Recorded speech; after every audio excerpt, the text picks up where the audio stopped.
Hello and welcome to Idea TV News Update. I am Paul Oladpupo.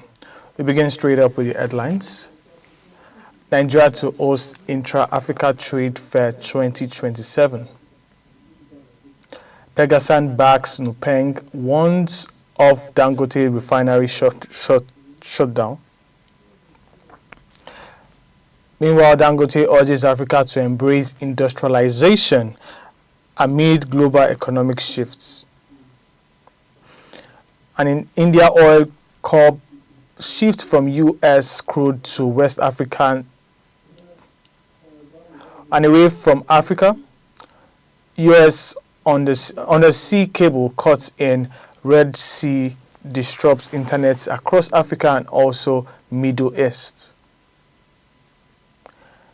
And in health, FCT residents, doctors begin 7-day warning strike. And also we see that global experts convene in Abidjan to tackle Lassa fever at ELFIC 2025. And in business, UK trade envoy visits strengthens economic ties with Nigeria. And in sports, BAFANA gears up for first shutdown with Nigeria in World Cup qualifier. And finally on sports, we see that LEVERKUSEN appoints KASPER as new head coach. And now the news in full. The organized private sector in Nigeria has hailed the selection of Lagos as the host city for the 2027 Intra-Africa Trade Fair, describing it as a game-changing opportunity for national trade, investment, and industrial visibility. The announcement followed the successful bid by the federal government with backing from the Africa Exports and Imports Bank, AFRIMEX, and the African Union. Key private sector bodies including the Nigerian Association of Chambers of Commerce, Industry, Mines and Agriculture, and the Lagos Chamber for Commerce and Industry, LCCI, have paid full support for the event. The LCCI Director General Dr. Chinyere has called the selection a historic opportunity to boost exports and spotlight Nigeria as Africa's economic power. The IATF 2027 is expected to attract thousands of international participants showcasing Nigeria's expertise, especially small and medium-sized businesses to the continent and beyond. Organizers point to the 2025 edition held in Address, which drew 2,000 exhibitors and 35,000 delegates, with trade deals exceeding $44 billion.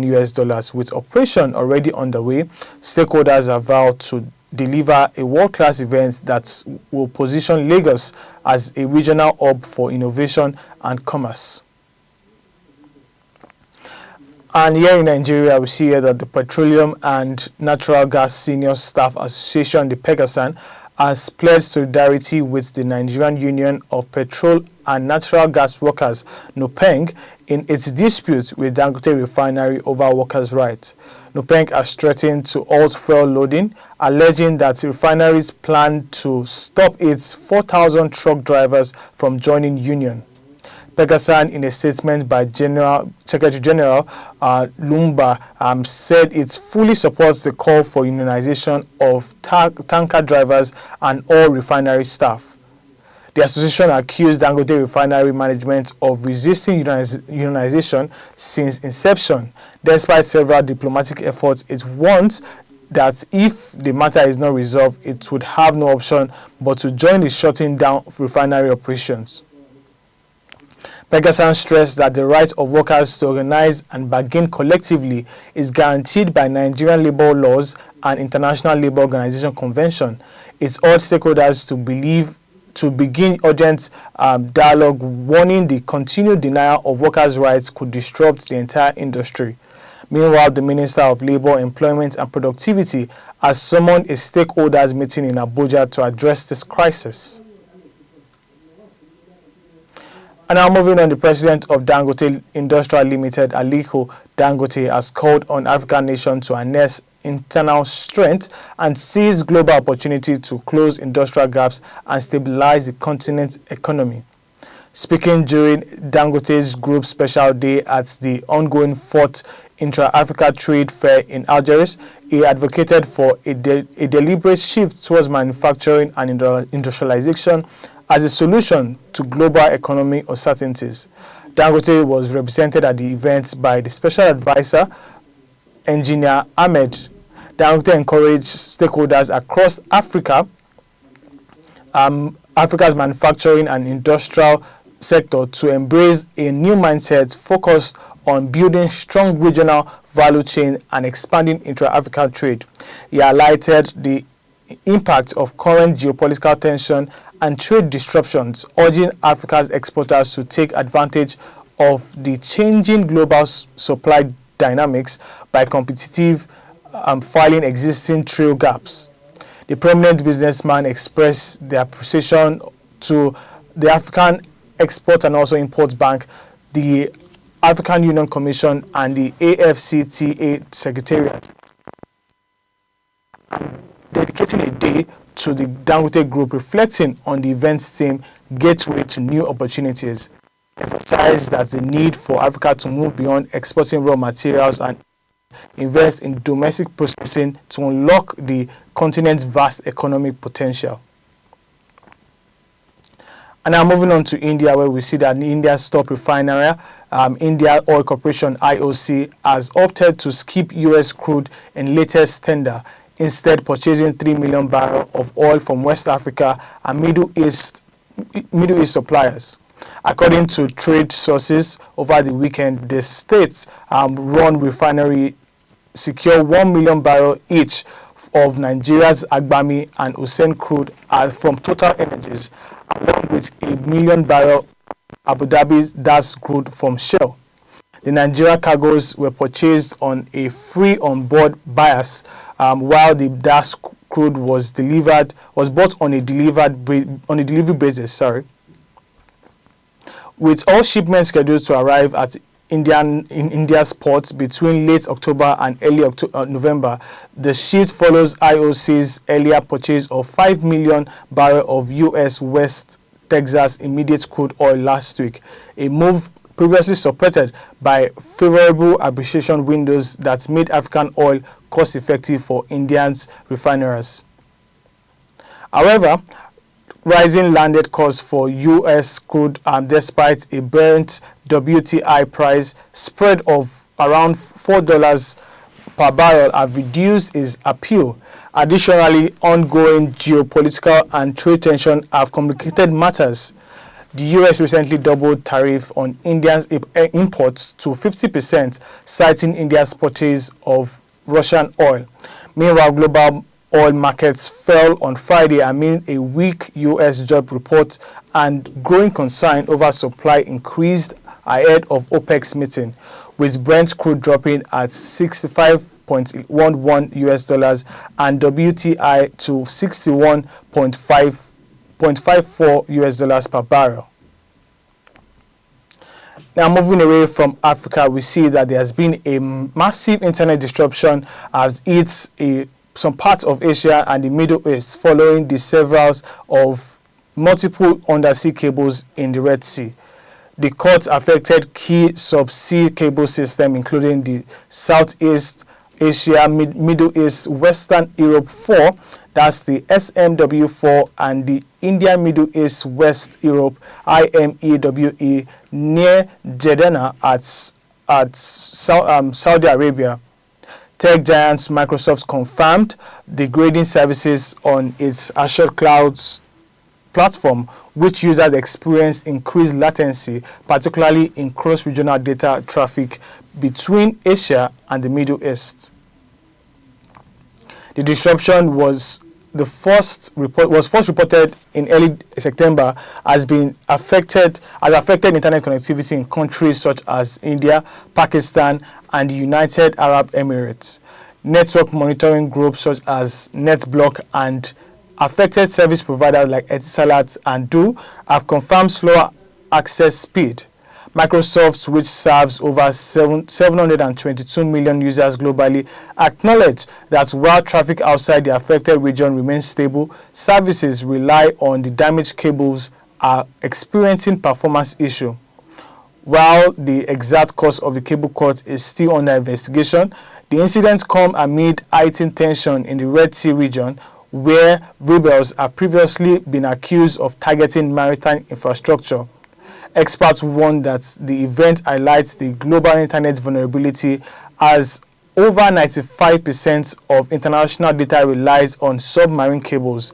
Analysts also suggest investments in cable security and alternative technology are needed to prevent future disruption. We're going to a quick break now. Once we return, we'll continue with the news.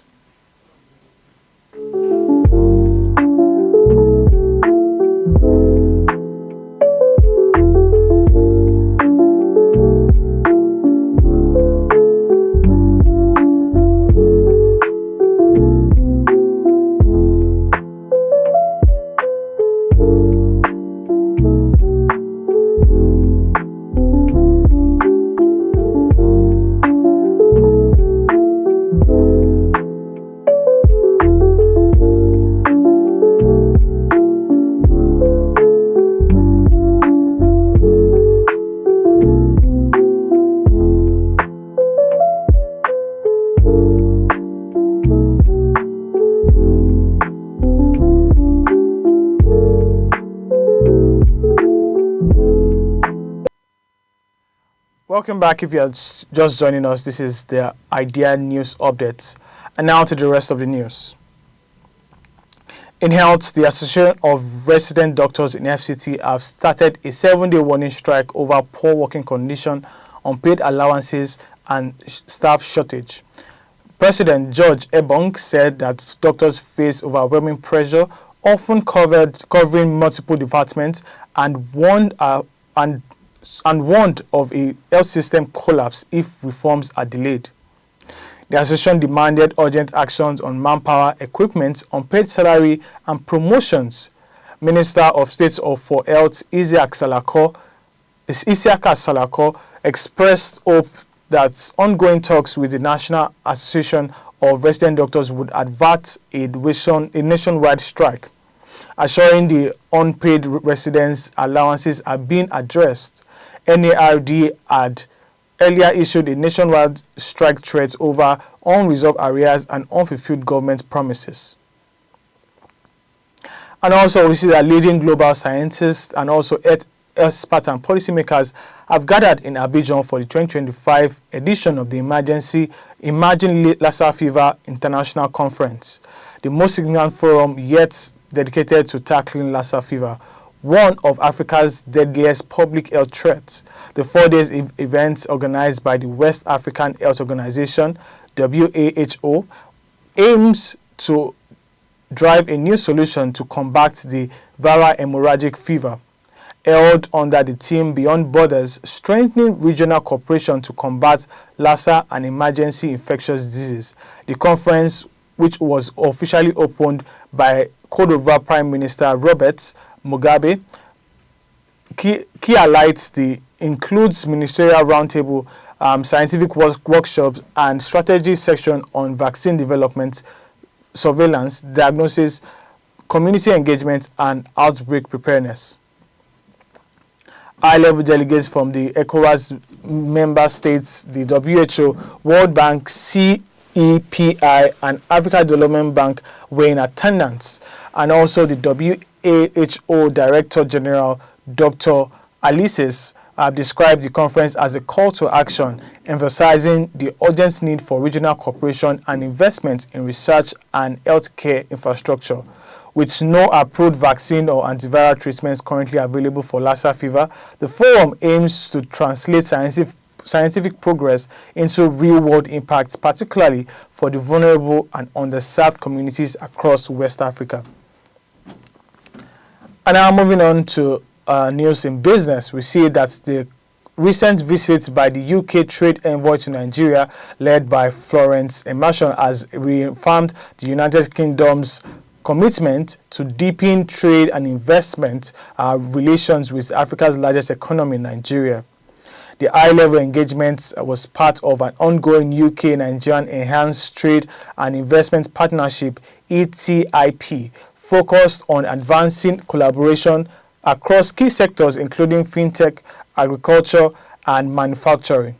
The trade envoy was accompanied by Cyrus Smith, the Director General for Investment at the UK Department of Business and Trade, and Ben, His Majesty Deputy Trade Commissioner to Africa. During the visits, they co-hosted the ETIP, the Business Dialogue in Lagos, with British Deputy High Commissioner Johnny Baxter and Nigeria's Federal Ministry of Industry, Trade and Investment. The dialogue brought together UK and Nigerian business leaders to address non-tariff barriers and identify actionable strategies for creating a more enabling business environment. It was highlighted at the meeting that the UK's recent $7.5 million investments in Gabon, a Nigerian agricultural enterprise, as a demonstration of Britain's support for food security and job creation.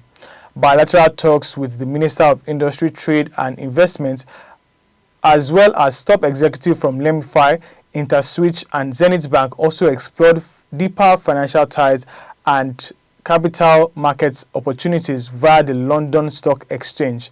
Nigeria is a powerhouse of innovation and also enterprise, and the UK is proud to be a strategic partner in this growing journey. And finally, on sports now, we see that FIFA we feel that South Africa is on the brink for the first FIFA World Cup qualification since hosting the tournament in 2010. Bafana midfielder Nkata had issued a rally call ahead of the high-stake clash against Nigeria on Tuesday at the Free State Stadium. The match is a key fixture in 2026 World Cup qualifying campaign. We could determine the fate of both nations in Group C. South Africa currently leads the group with 16 points, and from 7 matches, following a confident 3-goal win over Lesotho on Friday. And Nigeria with 10 points are looking to close the gap with a narrow 1. After they close the gap, with a narrow 1-0 victory over Rwanda. However, Bafana may face a setback with a potential 3-point deduction looming from fielding an illegible player, Tembono, in a previous fixture, raising the stake higher for a win or at least a draw. Speaking ahead of the game, Nkota, who scored against Lesotho and now plays in Saudi Arabia, stressed the importance of maintaining momentum. It says that we must go all out for 3 points to open up the gap at the top. If we don't win, we must take a draw and move on. Fellow attacker also on the targets in last match explained and also echoed the sentiment, calling Nigeria a talented team, but affirmed that Bafana are ready. It says that it's all teamwork. If we work together, we can succeed against them. And moving on now to Germany, where we see that Bayern Leverkusen has named former Denmark national team coach KASPER as their new head coach, following the sack of Erik ten Hag just 2 games into the Bundesliga league. Ten Hag, who joined this summer as a successor to Xabi Alonso after the Spaniard left for Real Madrid, failed to impress the club hierarchy. His departure comes amid a poor start that raised concern about the team's direction. Ex-Tottenham and Celtic boss was also considered but overlooked as Leverkusen opted for KASPER. The 52-year-old guided Denmark from 2020 to 2024, taking them to the Europe 2020 semi-final, and previously managed in Germany with Myers. Leverkusen described KASPER as the right man to restore stability and build on the foundation laid by Alonso. His first test will be a Bundesliga clash with Frankfurt on Friday. And that will be all on the news, but before we go here, as a recap of the headlines. Nigeria to host Intra-Africa Trade Fair 2027. PENGASSAN backs NUPENG once Dangote refinery shut down. Dangote urges Africa to embrace industrialization amid global economic shifts. And we see that India Oil Corp shifts from US crude to West Africa. And now moving away from Africa, we see here that undersea cables caught in Red Sea disrupts internet across Asia and also the Middle East. And in health, FCT resident doctor begins 7-day warning strike. And also still in health, we see that global experts convene in Abidjan to tackle Lassa fever at the ELFIC 2025. And in business, UK trade envoys visit strengthens economic ties with Nigeria. And in sports, BAFANA gear up for fair shutdown with Nigeria in World Cup qualifiers. And Bayer Leverkusen appoints KASPER as their new coach. And that will be all for the news updates today. Do not forget to follow us on all of our social media platforms at IDEA TV. I am Paul Oladkupo. Thanks for watching.